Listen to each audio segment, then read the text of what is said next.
الله أكبر الله أكبر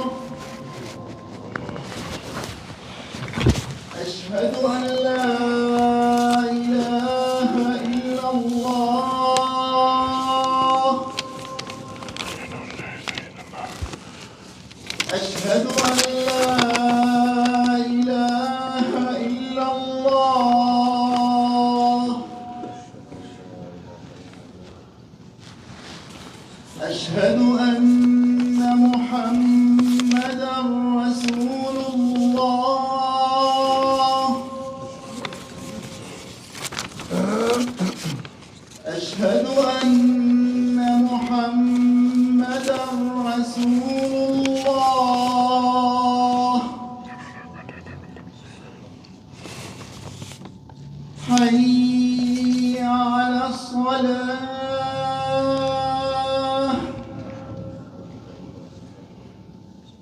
حي على الصلاة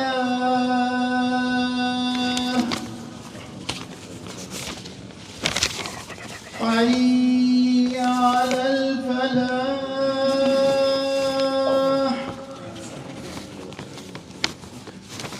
حي على الفلاح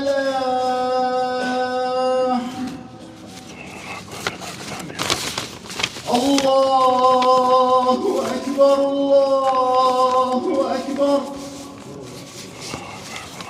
لا إله إلا الله رب هذه دعوة التامة وصلاة قائمة آتي محمدا الوسيلة وفضيلة رضيت بالله ربا وبالإسلام دينا وبمحمد نبيا رب اشرح لي صدري ويسر لي أمري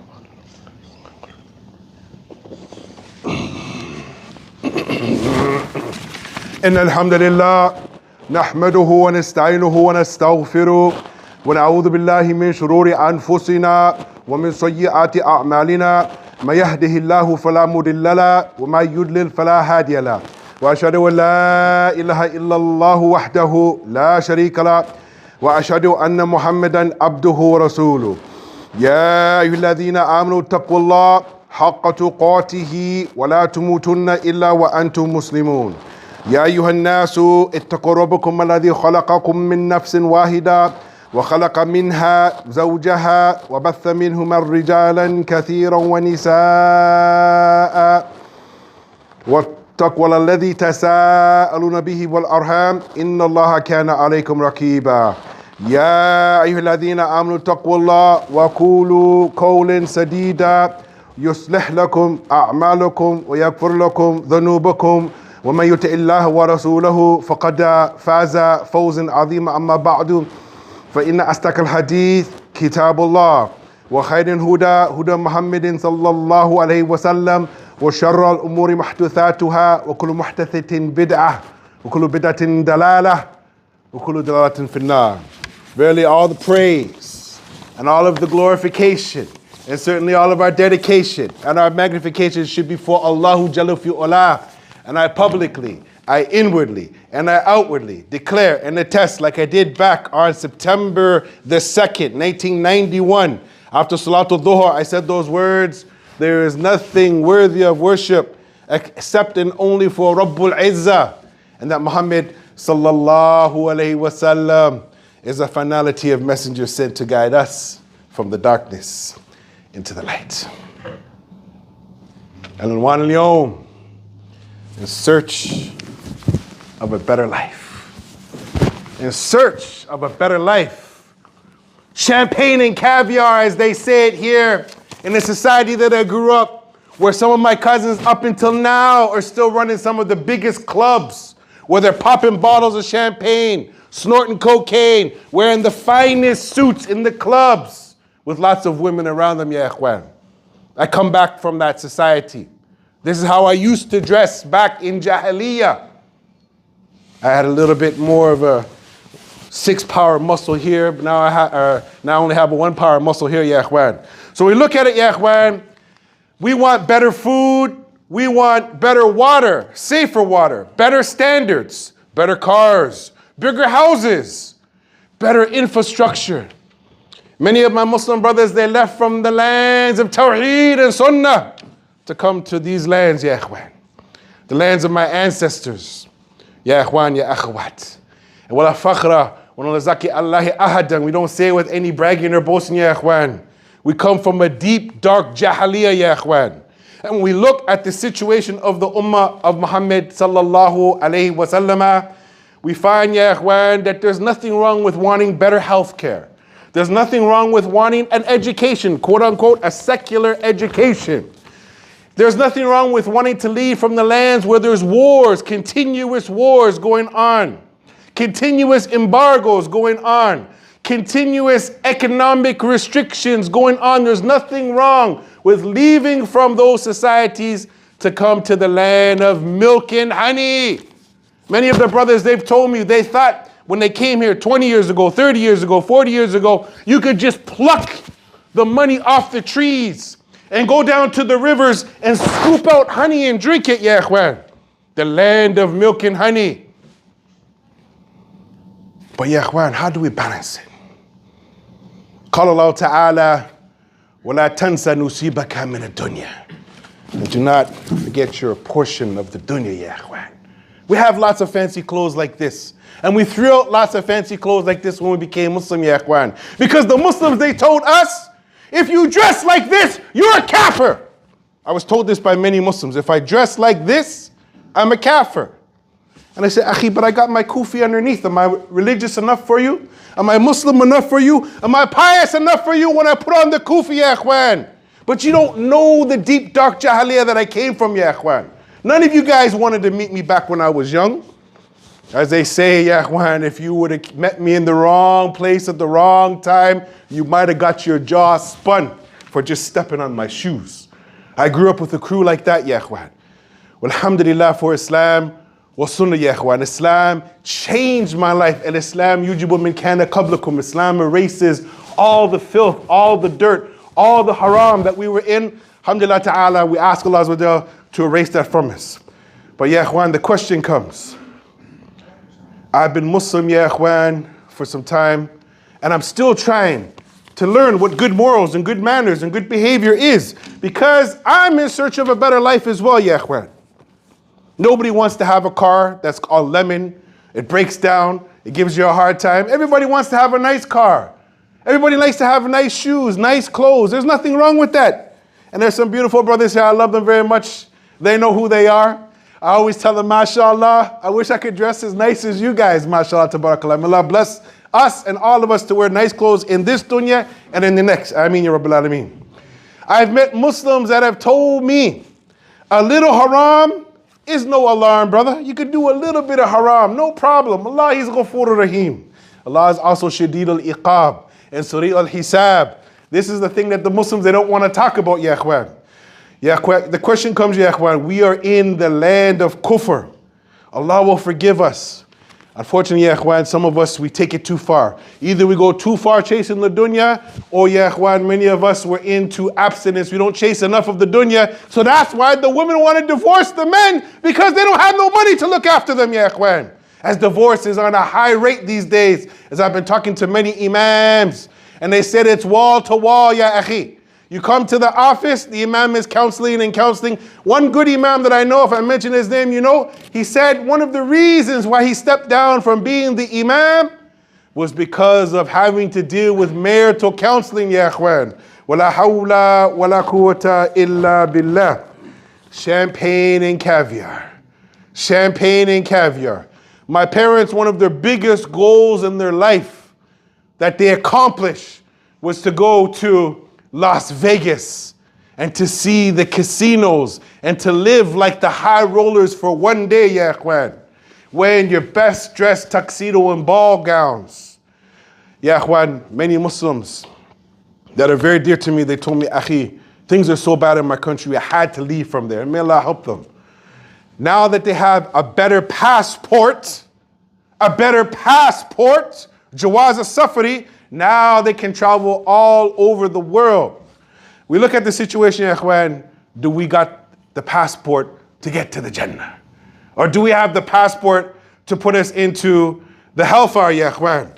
So, ya ikhwan, I have a few stories to try to add, ya ikhwan, the frequency of how evil things are getting, how bad things are getting. And this story is from 25 years ago. I was a young man working at a delivery parcel company. I don't think they exist anymore.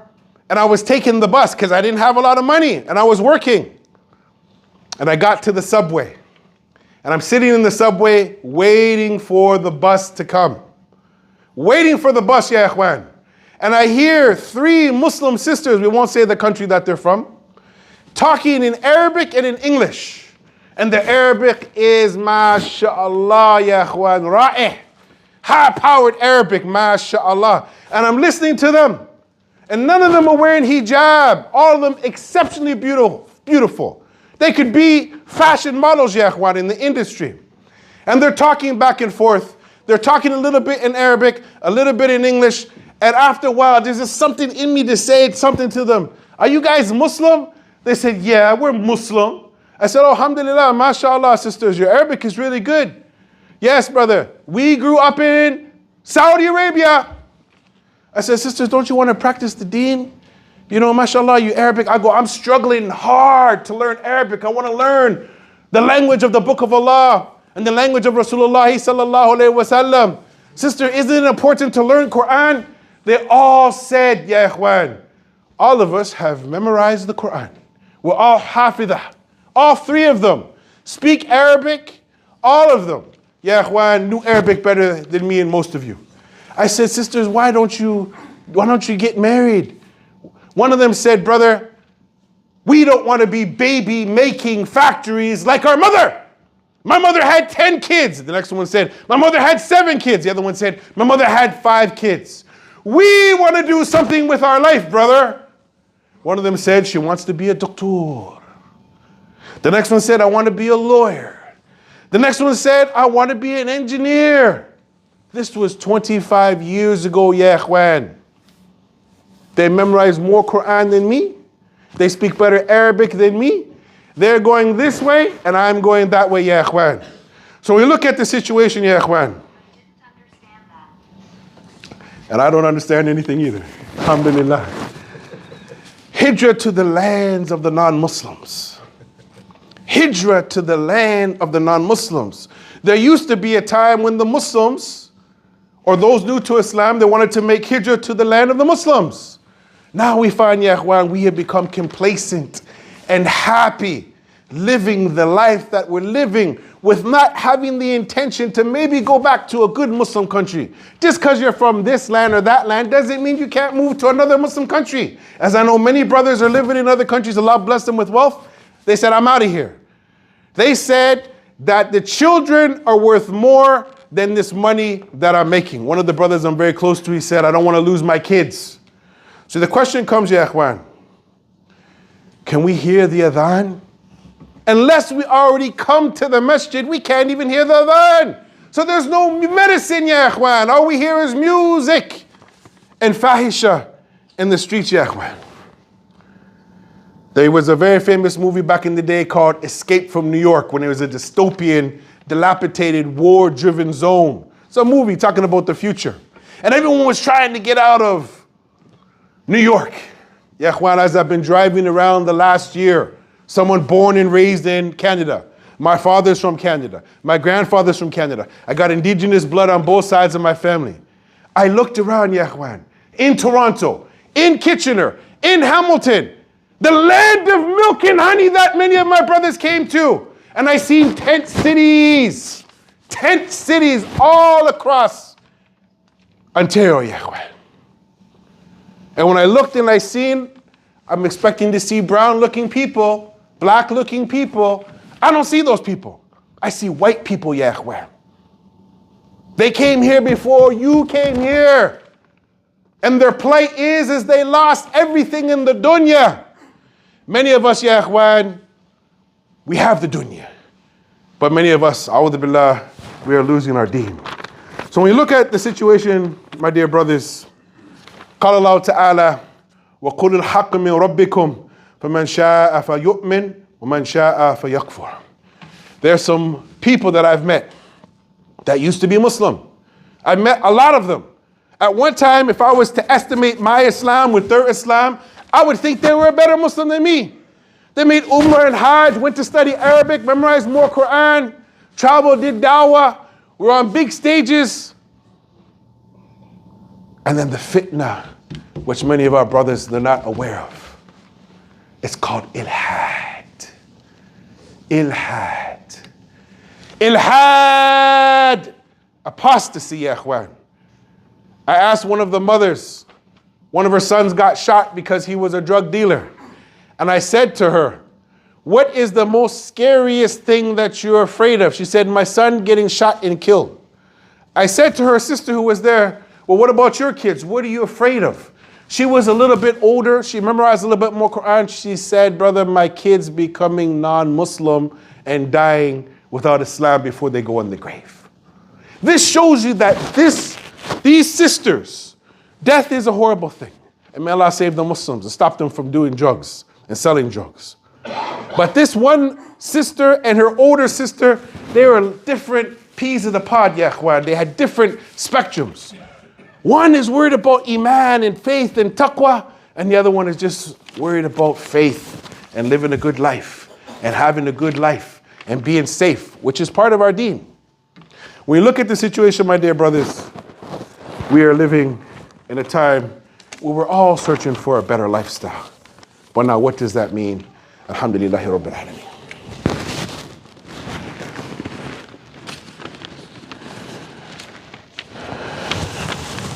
Alhamdulillah. حمد كثيرا طيبا مباركا فيه كما يحب ربنا ويرضى. And I want the brothers to go check this hadith out. Trying to put the khutbah together, ya ikhwan, it's a big responsibility. And sometimes, ya ikhwan, when you don't understand the severity of the minbar and what to say on the minbar, what not to say on the minbar, ya ikhwan, it's a big responsibility. There's some hadith that people, they don't like. There's some ayat that they don't like. But ya ikhwan, we have to at least know the ayat and the hadith so we can teach it to our children. This hadith is collected, ya ikhwan, and Imam Abu Dawood, and hadith is authentic, where the Prophet sallallahu alaihi wasallam, he went on to say, and maybe this might be the first time that this hadith is on this minbar. أنا بريء من كل مسلم يقيم بين أظهر المشركين. I am free from every Muslim who settles amongst the idol worshippers, ya ikhwan. And you live a happy life, ya ikhwan. You're happy to be here. One of the things we asked one of our sheikhs, born and raised, the sheikh was born actually in Jamaica, Canadian citizen, scholar of Islam. We asked him about all these hadith about making hijrah. And he said the things that will allow us to live amongst here, ya ikhwan. Some scholars said 4, some said 5, some said 6. One of them, ya ikhwan, was to give da'wah. Another one, ya ikhwan, was to flee for your life. Another one, ya ikhwan, was to seek knowledge that's not able in your country. Others, ya ikhwan, it is to do business. And the other 3 or 4, I can't remember. We asked the sheikh about this, and he said, you Muslims here, because the sheikh made hijrah, born as a non-Muslim in a non-Muslim family, became a Muslim, became a scholar. Sheikh has made hijrah 45 years ago. The sheikh said, you guys need to build a Muslim community. If you go up to Brampton, you'll see the Sikhs have their own community. If you go up Allen Road, you'll see the Russians have their area. If you go down Dixon Road, Somalis, they have their area. If you go down to Chinatown, the Chinese have their area. If you go down to Little Portugal, Little Italy, everybody built an area where they could practice their faith, their culture, and eat their food. It comes to a point, where we need to just practice basic brotherhood in Islam. And this is something that we're all lacking. So we want to end it, with a hadith of the Prophet sallallahu alaihi wasallam, where, if we can find it, where he went on to say, "Kun fi dunya ka'annaka gharib or abir as-sabil." He said, live in this world as someone who is a wayfarer or a traveler. Meaning you're on the highway, you have your car, you have some drinks, you have some munchies, as they say. You stop at the hotel for a day, maybe a night, you rest, and then you go on your way. This is the reality of the dunya, my dear brothers. We're only here for a blink of the eye when you think about it. Some of us will live to 40, some will live to 50, some will live to 60, some to 70, maybe some to 80. My mom, she just turned 79, and my wife's grandmother is 94. Sometimes the mind, it slips, ya ikhwan. It's not there no more. So what kind of life is it? As I just buried my father 5 years ago. He had Alzheimer's and dementia. He didn't know his name. He didn't know who he was. He didn't know how to do anything. But he lived to the age of 77, ya ikhwan. So our life is very short, my dear brothers. And we need to take this responsibility of living in the land of milk and honey and do a little bit of dawah. Do a little bit of khair. Do a little bit of amal salihah while we're here, ya ikhwan. We can still do good. You don't just gotta focus on money and dunya. Do a little bit of dawah. Help support the dawah. Help support the masjid. Help support all the endeavors. With that, هذا ما عندي وصلى الله وسلم على نبينا محمد وعلى آله وأصحابه أجمعين.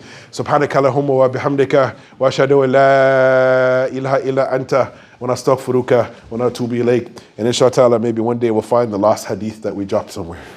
Inshallah. أقيم الصلاة.